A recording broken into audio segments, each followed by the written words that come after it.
My name is Sherry, and welcome to Grace and Strength. Yoga has long been believed to be helpful in bringing health to the entire being, body, mind, and spirit.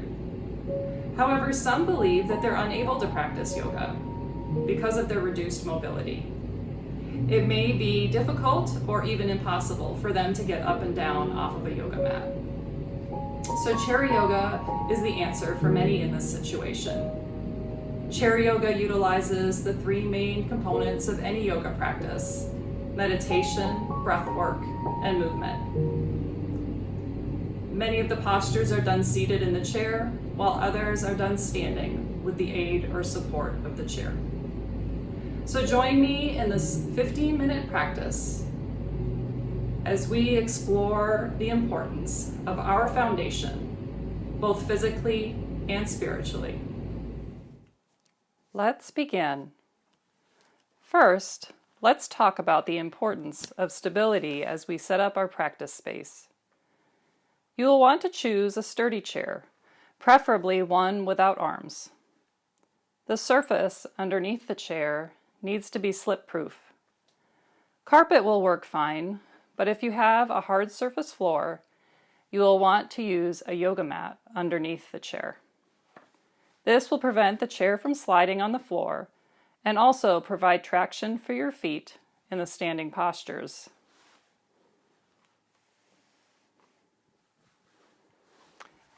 Now that we have our space set up, go ahead and take a seat in your chair. When we are sitting during our yoga practice, we will typically scoot forward away from the back of the chair. This will help us come into proper posture, or proper alignment, as we like to say in yoga. Go ahead and scoot to the back of your chair and sit in the way that would come natural to you. For many people, it will look like this. The tailbone will tuck under, the abdominals will be unengaged, and their shoulders will slump, creating a rounded upper back and a collapsing in the chest. Now let's look at a better way to sit. Scoot forward a few inches and draw your attention to where the body is contacting the chair. Rock side to side and front to back. Sometimes it's beneficial to shift the flesh to really get a sense of grounding. Hopefully you can sense what are typically called your sitting bones. Technically, this is the base of the pelvis. We want these sitting bones to be the foundation of our seated postures. We then want to imagine a string attached to the top of our head, lifting us up to create a spine as long as possible. Stack the shoulders over the hips and relax them away from the ears. Lastly, notice where the ears are in relation to your shoulders. For many of us, our typical posture will have us with the head forward. We want to draw the skull backwards slightly so that the ears are directly over the shoulders. How does this feel for you? Do you notice more room for your breath? Does it feel less encumbered? Do you notice a subtle engagement of the abdominal muscles? To finish up our proper sitting posture, make sure that your knees and feet are about hip distance apart, with the feet planted on the floor, toes pointing in front of you. Good. Let's talk about our standing foundation now. Before we come to our feet, let's just talk a little bit about them first. When we are in standing postures, we will often tell you to root down into all four corners of your feet. This is what we mean by that. The four corners of your feet will be the ball of the big toe, the ball of the baby toe, and the inner and outer corners of the heel. The toes will then be spread slightly and relaxed, not gripping. Let's come to standing behind our chair and see what this feels like. First, take the feet hip distance apart. Hip distance will be the distance between the front of the hip bones. You can feel these bones if you put your hands on your hips. They will be right underneath your fingertips. Now go ahead and rock gently forward and back, side to side. Now lift your toes up off of the mat and you will feel those four corners of your feet root down into your mat. Gently spread the toes and let them return to the floor. Now align your hips over your heels, your shoulders over your hips, and your ears over your shoulders. If you are able to release the back of the chair, let your arms come to your sides and rotate the palms forward. You are now in a beautiful standing posture called mountain pose in yoga. Notice the strength and stability that you feel here. I want to talk about one last piece of alignment before we return to our seat, and that is pelvic neutrality. Whenever we are in a basic seated or standing posture, we want our pelvis to be in a neutral position. Many people have become accustomed to maintaining a forward or backward tilt in their pelvis, which will offset a lot of other things as well. Basically, you will want the front of your hip bones and the front of your pubic bone vertical of one another. By doing this, we will find ourselves naturally engaging the core muscles that are so important to keeping our spines healthy.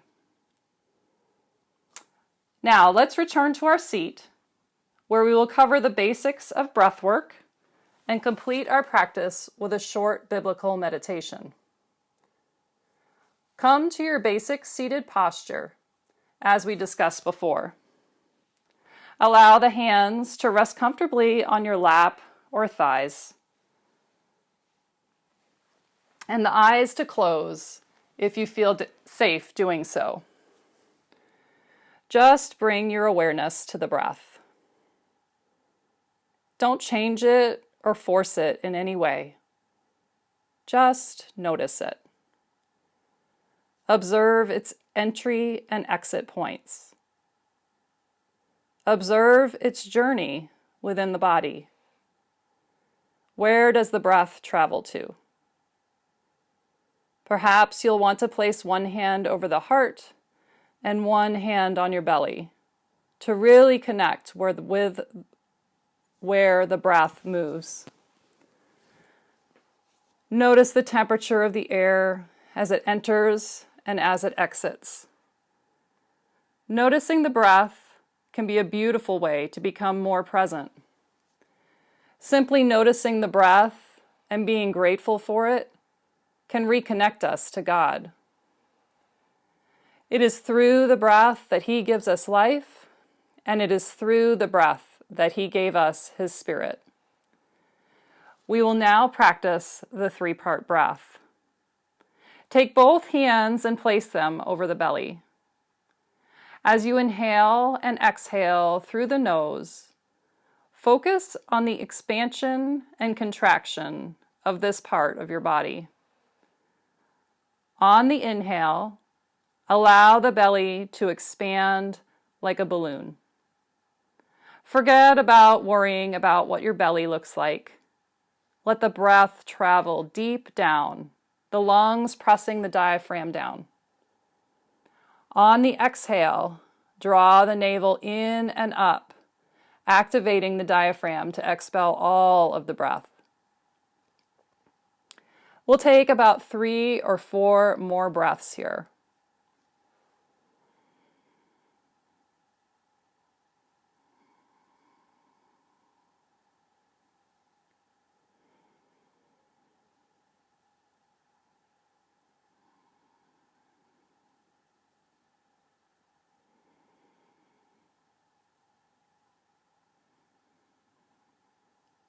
Now, let's place our hands at the rib cage. On the next several breaths, in addition to expanding the belly, focus on expanding the rib cage out to the sides. Think about making the breath long and deep and wide.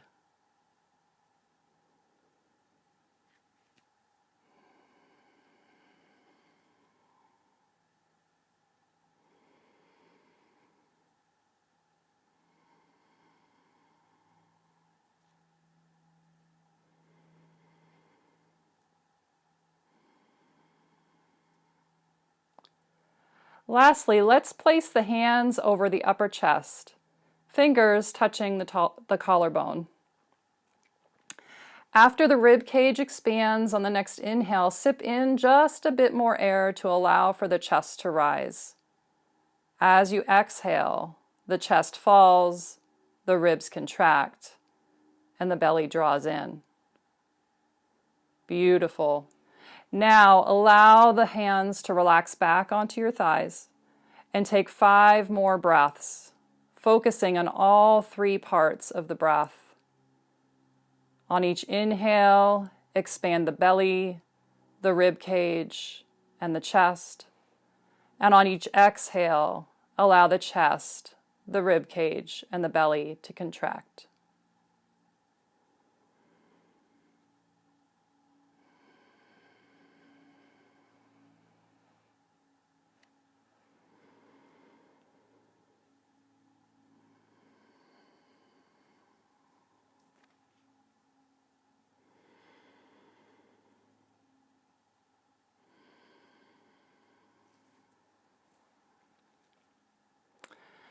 How do you feel? Hopefully, you feel a bit more grounded and relaxed. This deep belly breath is a great tool to help overcome feelings of anxiety. Take a few minutes to practice this the next time you are feeling stressed or anxious, and see if it helps. Now just allow your breath to return to its natural rhythm. Don't force, manipulate, or judge it in any way. Allow your eyes to softly close and focus on these words of Jesus, taken from Matthew 7, verses 24 and 25. Therefore, everyone who hears these words of mine and puts them into practice is like a wise man who built his house on the rock. The rain came down, the streams rose, and the winds blew and beat against that house. Yet it did not fall, because it had its foundation on the rock.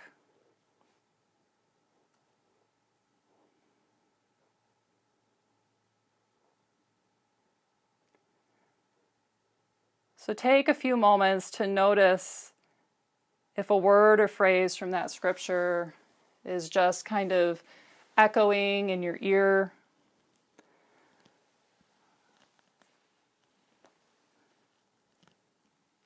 And allow yourself to just kind of hold that word gently in your mind.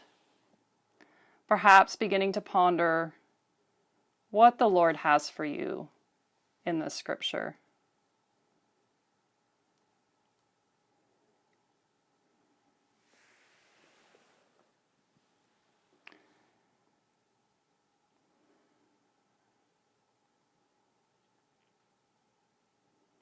I'll read it one more time.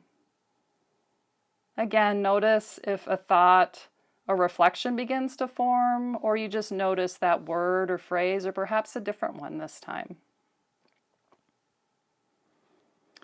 Therefore, everyone who hears these words of mine and puts them into practice is like a wise man who built his house on the rock. The rain came down, the streams rose, and the winds blew and beat against that house. Yet it did not fall, because it had its foundation on the rock.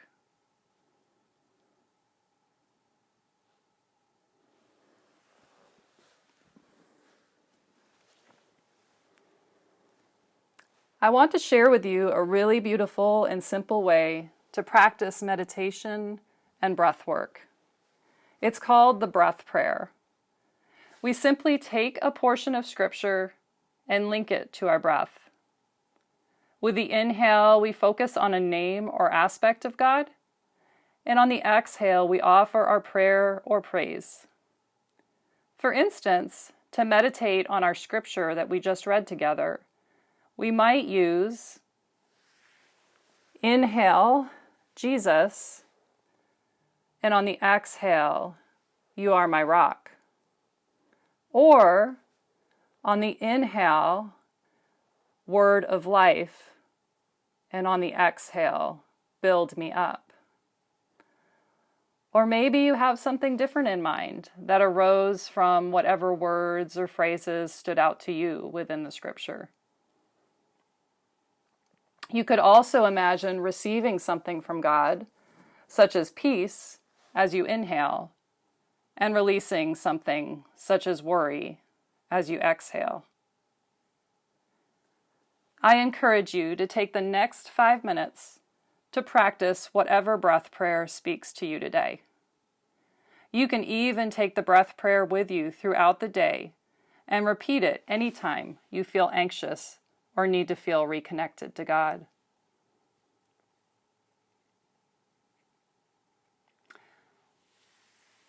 Be blessed, and thanks for practicing with me today.